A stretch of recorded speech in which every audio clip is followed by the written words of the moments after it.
Nah, selamat pagi Bapak Ibu dan saudara yang kasih Tuhan, bahkan dimanapun saja berada. Salam. Ya, biar kiranya damai sejahtera Tuhan senantiasa memenuhi dalam kehidupan kita. Ya, sebelum kita akan terus menaikkan doa syafaat untuk bangsa dan negara, kita akan terlebih dahulu merenungkan firman Tuhan. Kita alasi di dalam surat Efesus, surat Paulus kepada jemaat di Efesus pasal 2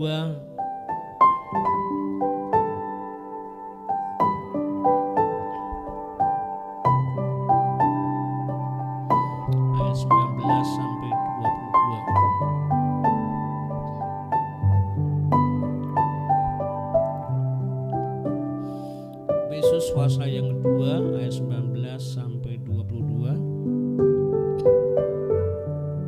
Demikian firman Tuhan, akan saya bacakan.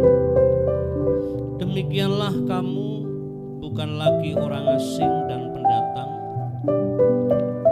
kan kawan sewarga dari orang-orang kudus dan anggota-anggota keluarga Allah yang dibangun di atas dasar para rasul dan para nabi, dengan Kristus Yesus sebagai batu penjuru.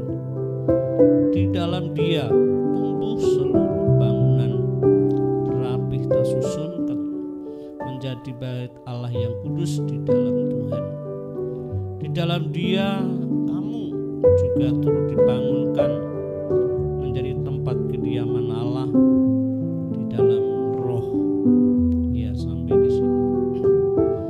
Nah, Bapak Ibu dan saudara yang kasih Tuhan, firman Tuhan suratan Rasul Paulus kepada orang-orang ayat Efesus. Ya, kita perlu tahu bahwa orang-orang percaya itu oleh Rasul Paulus adalah orang-orang yang sudah dipersatukan dengan Allah. Yang dahulu kita ini ya tidak berguna ya, karena dosa itu jauh dari Tuhan. Namun sekarang menjadi dekat oleh darah Kristus, oleh pengorbanan Kristus. Gambarkan kita jauh itu sejauh apa ya, kalau kita renungkan pamannya seperti ada di dalam Alkitab, seorang ayah punya dua anak, yaitu anak sulung dan bungsu. Namun satu yang bungsu ya minta seluruh bagian daripada warisan dari orang tuanya. Saat itu mau pergi jauh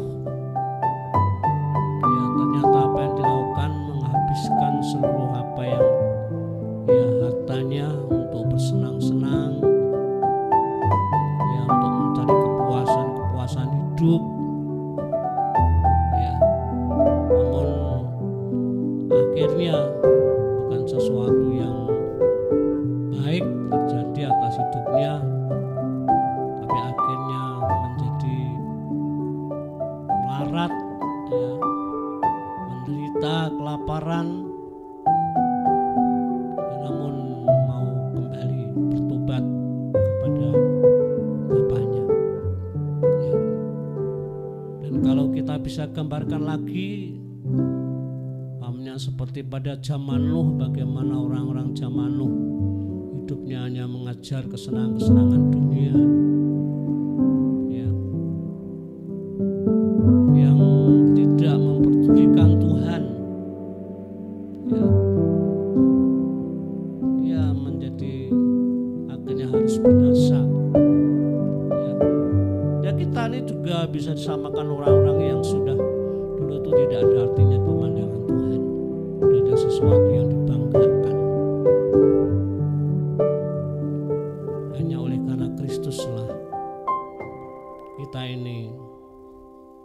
disatukan kembali menjadi, dikatakan dalam firman Tuhan, menjadi kawan sewarga dari orang-orang kudus dan anggota-anggota keluarga Allah.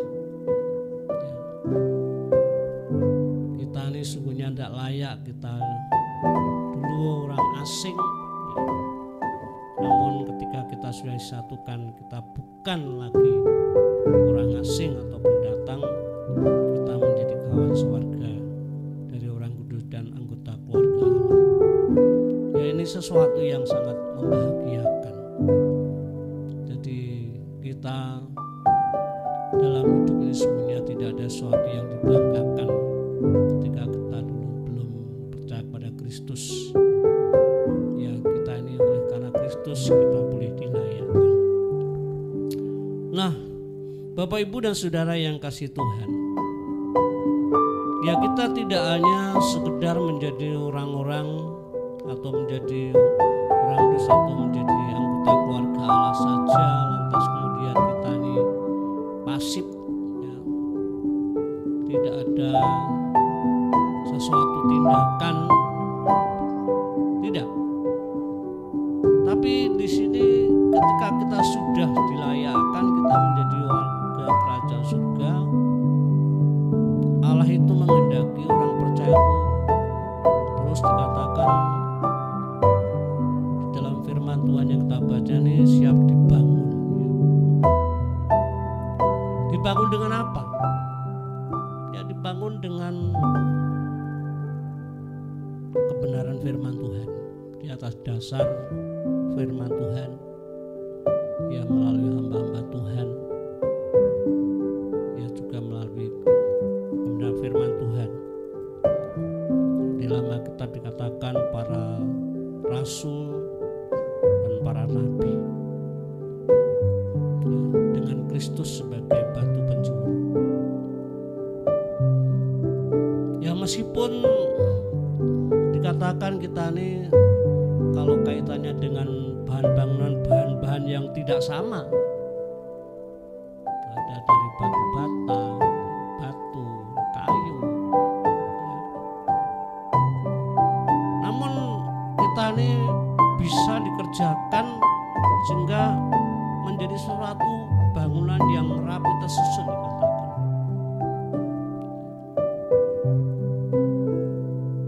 Jadi sesuatu yang indah. Jadi kita tidak pasif, tetapi kita ini mau dikerjakan Tuhan. Tidak hanya biasa-biasa, tapi Tuhan mau kerjakan sesuatu yang berguna, yang baik. Kalau itu dibangun, kita berbeda-beda dalam suatu bangunan yang dikatakan rapih tersusun menjadi bait Allah yang kudus. Artinya menjadi orang-orang percaya yang bisa dikatakan berkualitas. Dikatakan menjadi tempat kediaman Allah. Ya, ini sesuatu yang sangat-sangat indah. Kalau kita merasakan hidup ini menjadi tempat kediaman Allah, wah, kita dalam hal komunikasi dengan Allah itu begitu dekat. Ya, begitu, ya istilahnya percaya, ya kita menghadapi apa-apa karena kita dekat dengan Allah tidak mudah tergoyahkan, ya tidak mudah cemas, walaupun keadaan sesuatu yang kita hadapi sebenarnya tidak menyenangkan, tidak membuat kita tuh menjadi terus gelisah. Kita tahu bahwa segala sesuatu Allah ada bersama dengan kita. Jadi menjadi orang percaya yang berkualitas, menjadi tempat kediaman Allah di dalam roh yang menyenangkan hati Tuhan. Ini yang Allah ingin mau melalui Rasul Paulus kepada jemaat di Efesus. Memang ini bukan perkara yang ringan, bukan perkara yang mudah. Seorang yang terbiasa dalam hidup yang ya hanya ngejar kesenangan mementingkan diri sendiri, untuk selalu dibentuk, dikerjakan sesuai dengan kehendak Allah, untuk melakukan suatu apa yang menjadi maunya Allah, itu tidak mudah. Ya, seringkali kalau tidak dilakukan dengan hati yang tulus itu rasanya tuh berontak, protes, satu kurang apa, gini lagi, ya, jadi bisa begitu. Tapi kalau senantiasa kita mempunyai hati yang istilahnya ya dengan kerendahan hati untuk mau dikerjakan, ya kita menyerahkan semua hanya kepada Tuhan apa yang Dia maunya.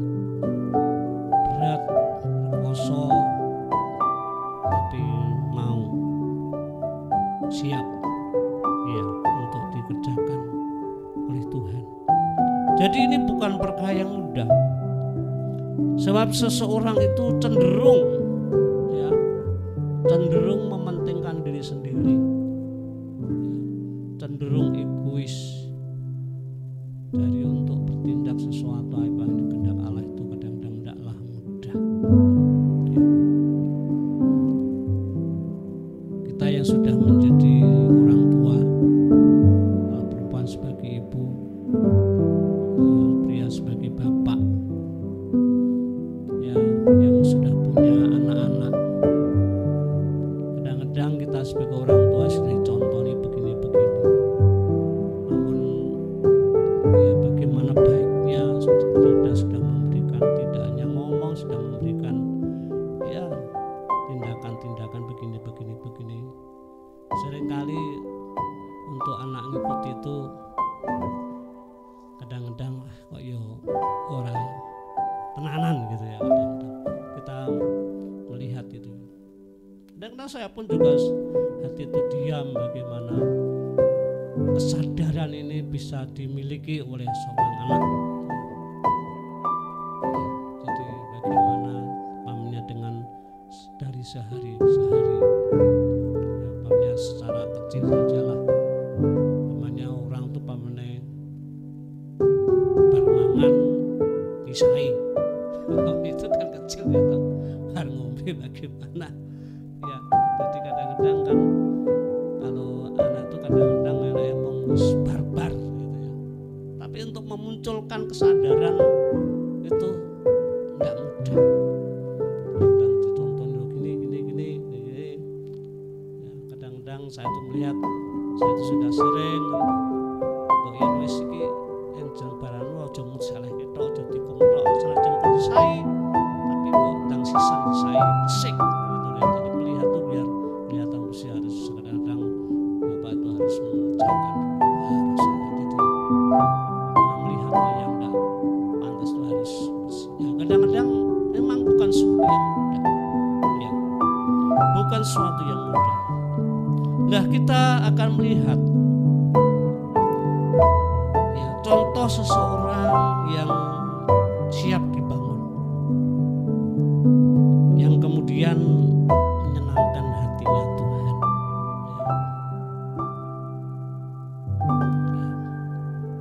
Siapa contoh yang ya sederhana yang sudah biasa kita dengarkan, kita renungkan, yaitu Daud. Kita sudah tahu bagaimana Daud ini adalah salah seorang anak Isai yang paling bungsu, yaitu anak yang ke-8.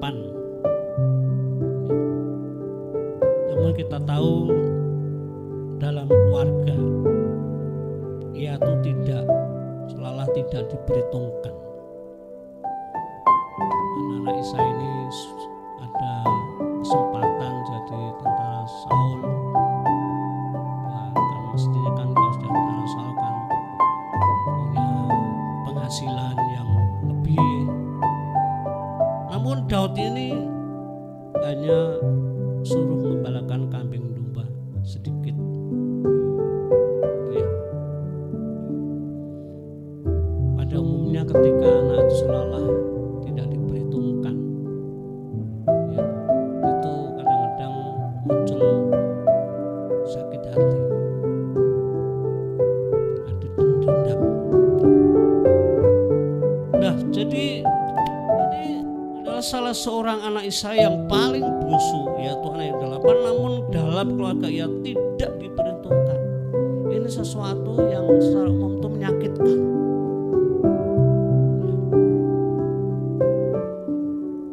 Yaitu dalam keluarga. Daud lagi. Daud itu seorang yang sudah berjasa bagi bangsa Israel. Dia juga selalu yaitu berjasa bagi orang Israel dan bagi Raja Saul. Bagaimana ketika saat itu Raja Saul dan orang Israel sudah takut menghadapi orang Filistin, cemas ketika orang Filistin dipimpin oleh seorang pendekar namanya Goliat. Orang Israel dan Raja Saul itu takut sekali, cemas hatinya. Coba kita bayangkan ketika rajanya takut, rakyatnya juga takut. Nanti kan dampaknya itu kan kerajaan Israel menjadi kacau, menjadi tertindas jajah. Tapi waktu Daud saat itu melihat keadaan tentara Israel dan Raja Saul takut, ketika waktu diutus oleh orang tuanya untuk mencari kabar tentang keselamatan saudara-saudaranya, ketika mendengar bagaimana penghinaan daripada orang Filistin, Goliat dalam tantangannya itu, benar-benar meremehkan sekali kepada orang-orang Israel. Daud yang masih kecil, yang masih remaja, bangkit, hatinya menyala-nyala untuk mau berperang, semangat untuk menghadapi orang Filistin. Dia ingin maju berperang. Dia di dalam pertimbangan belum layak untuk maju berperang, tapi akhirnya semangatnya Daud begitu luar biasa, akhirnya diperbolehkan. Semoga Tuhan memberkati. Ya, ketika dipersiapkan dengan perlengkapan senjata untuk perang, rasanya bebannya berat. Ya, ini mengganggu. Yang lebih baik tidak usah pakai itu. Ya, dia hanya pakai kebiasaan ketika membalakan kambing domba. Apa arti dari semuanya itu? Apa arti dari semuanya itu? Tidak ada artinya. Berperang melawan Goliat dan tentara yang lain. Bagaimana Goliat pakai, ya orangnya tinggi besar dengan perlengkapan senjata, dengan baju sirahnya dari tembakau, dari besi, dari topong, dari pedangnya, dari tombaknya. Sesuatu yang mengerikan, menakutkan bagi Raja Saul. Tapi Daud, tidak sedikit pun sesuatu yang membuat hatinya menjadi kecil, menjadi lemas, menjadi takut hendak dengan apa yang biasa dia lakukan, membuat Raja Saul akhirnya mati. Ya, pedang yang dibawa Goliat, Raja Saul tadi Goliat menjadi mati, dan akhirnya pedang Goliat pegang oleh Daud untuk memotong lehernya Goliat. Akhirnya kepalanya dipegang, digowo ke kerajaan. Ya, menunjukkan bagaimana keberanian yang luar biasa, kemenangan yang luar biasa. Itu yang dilakukan Daud yang sudah berjasa kepada bangsa Israel dan juga Saul. Namun bagaimana, yaitu Saul sudah mengalahkan orang Filistin, namun oleh Saul selalu berusaha tidak membunuh dia. Hanya gara-gara perempuan-perempuan seluruh kota menyanyikan berbelas-belasan, Daud mengalahkan berlaksa-laksa Saul hanya beribu-ribu. Ya rasanya kehormatannya turun, rasanya kok direndahkan, hatinya sebel, marah, panas. Dengan nyanyian itu menjadi panas, dan Saul berusaha terus bagaimana Daud ini bisa dibunuh.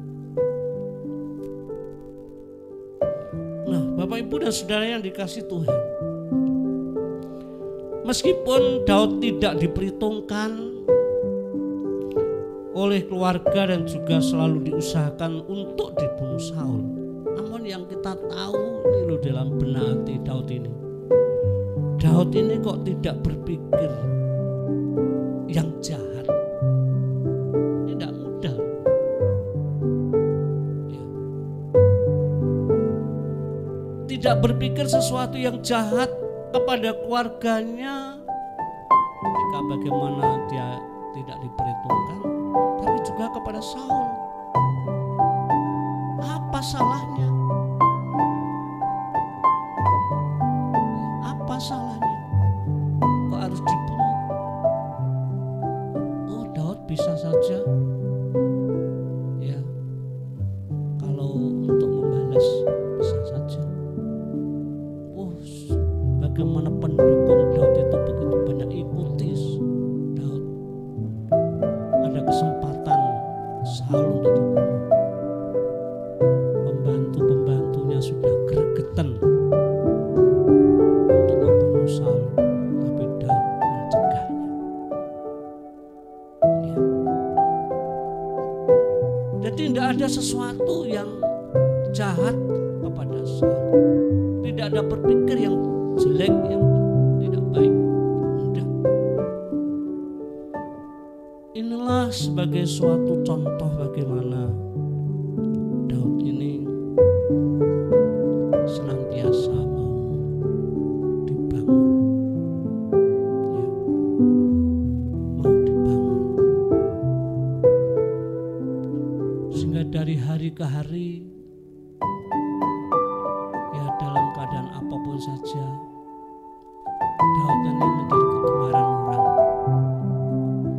menjadi sesuatu kebanggaan orang Israel. Bagaimana jasanya, orang Israel pasti mendukung. Mengapa Daud sampai harus mau dibunuh? Oh, banyak orang yang pasti berpikir ke situ. Salahnya apa?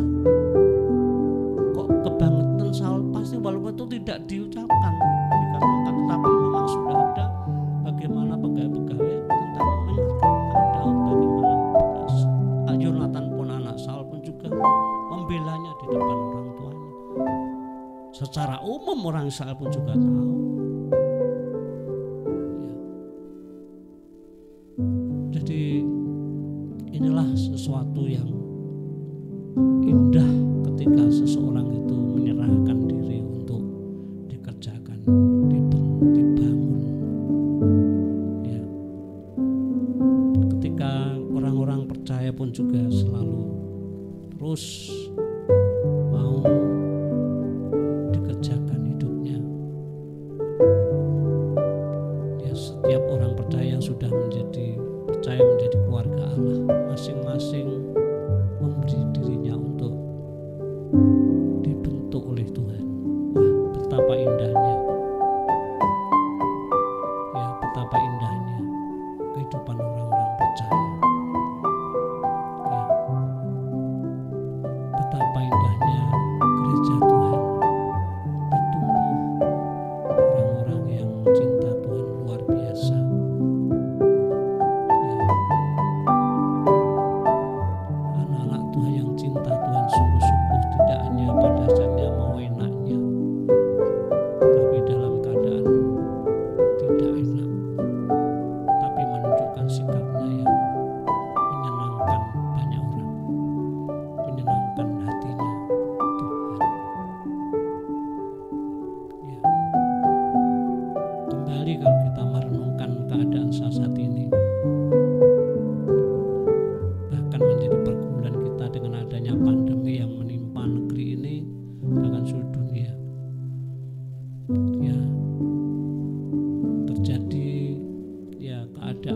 keadaan yang serba berubah, dengan keadaan yang dulu ketika ya banyaknya orang papar harus dibatasi dengan orang punya kerja, ibadah, karena harus berhenti.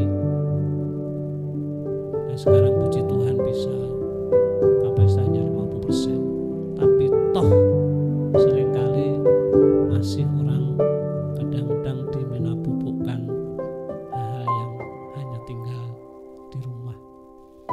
Kalau pasar ke swalayan, wah masih siap untuk pergi, tapi soal ibadah menjadi suatu alasan karena corona.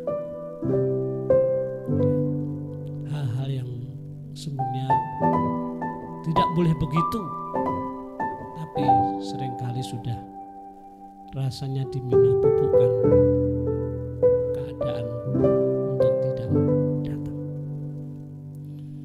Ya, sangat berbeda jauh dengan keadaan Daud ini. Ya,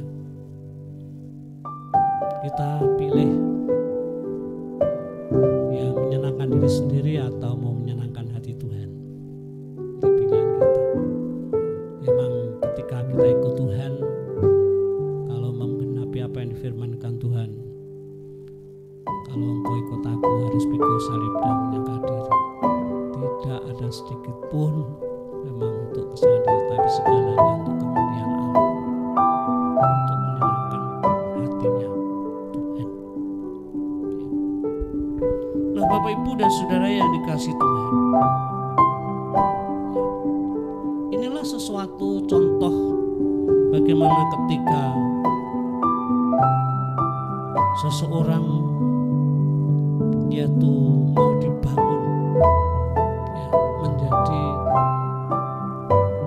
bangunan yang rapi tersusun, kalau itu kita sebagai bahan-bahannya menjadi tempat kudus secara kelihatan bangunan, tapi terlebih lagi secara roh kita ini menjadi kediaman Allah ya, menjadi kediaman Allah yang Allah itu senang dengan kita, tinggal bersama dengan kita, komunikasi dengan Tuhan, Allah dengan kita tuh begitu dekat ya. Ketika kita menghadapi apapun, Tuhan itu punya peranan dalam hidup kita, menghibur, kadang-kadang ngajak bicara, kadang-kadang juga menasihati ya. Kita belajar untuk membuka hati bagi Dia, karena begitu indahnya kalau Tuhan di dalam roh itu roh kita juga peka dengan apa yang menjadi kehendak Allah yang harus kita lakukan, sehingga Tuhan itu ditinggikan, dimuliakan, kita menjadi berkenan daripada Tuhan ya. Daud tidak ingin mendukakan hatinya Tuhan. Ia ya ingin selalu menyenangkan hatinya Tuhan, sampai Tuhan menganggap sebagai biji mata Tuhan. Meskipun pernah jatuh dalam dosa, namun kesadaran bertobat itu sangat luar biasa, sehingga tetap menjadi biji mata Tuhan dan diakui sampai sekarang. Tentang nama Daud itu menjadi contoh yang sangat baik,